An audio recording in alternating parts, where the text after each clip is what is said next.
Hi everybody, I humbly welcome you to the worst channel in the YouTube. I guarantee you this video will spoil your life. Guys, இந்த meme 95% உண்மை guys, 95%. Movies அப்படியே டிப்ரெஷனை திணிக்குது எனக்குள்ள. இந்த lockdown மட்டும் வரலன்னா டிவியில் பொம்மை படம் பார்த்துக்கிட்டு டிவியில் தமிழ் படம் பார்த்துக்கிட்டு இருந்திருப்பேன் ஜாலியாக. எப்போ இந்த ஹாலிவுட் பக்கம் போனேனோ ஸ்டார்டிங்லாம் நல்ல நல்ல ஃபீல் குட் மூவிஸாக தான் பார்க்க ஆரம்பித்தேன். போக போக டிஸ்டர்பிங் மூவிஸ்லாம் பார்க்க ஆரம்பிச்சிட்டேன் தெரியாதனமா. இந்த ஹாலிவுட்டோட மோசமானது கொரியன் மூவிஸ். பார்க் சானோ கிம்கி டுக் மூவிஸ்லாம் தயவு செய்து பார்த்துடாதீங்க கைஸ். என்னத்தெல்லாமோ எடுத்து வச்சுருக்கானுங்க. ட்ராமா பார்த்துட்டு கொரியன் மூவிஸும் ஜாலியாக ஃபன்னியாக இருக்கும்னு நினச்சிட்டு அந்த மாதிரி நினச்சிக்கிட்டு கொரியன் மூவிஸ் பார்க்க வராதிங்க, வருத்தப்படுவீங்க. அர்ஜென்டினாவில் கேஸ்பர்னோட்டு ஒரு டேரக்டர் இருக்காது கைஸ். அவர் மூவிஸ் எல்லாமே ஒரு தினுசாக தான் இருக்கும்.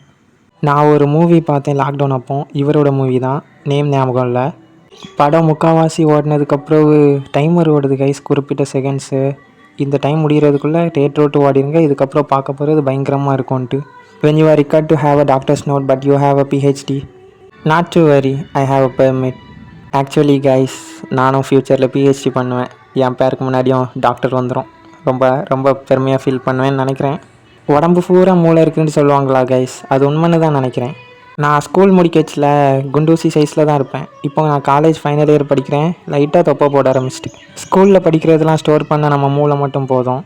நம்ம காலேஜில் படிக்கிறதுலாம் தொப்பையில் ஸ்டோர் ஆகும்னு நினைக்கிறேன். ஜஸ்ட் லிட்டில் அப்சர்வேஷன், அவ்வளோதான்.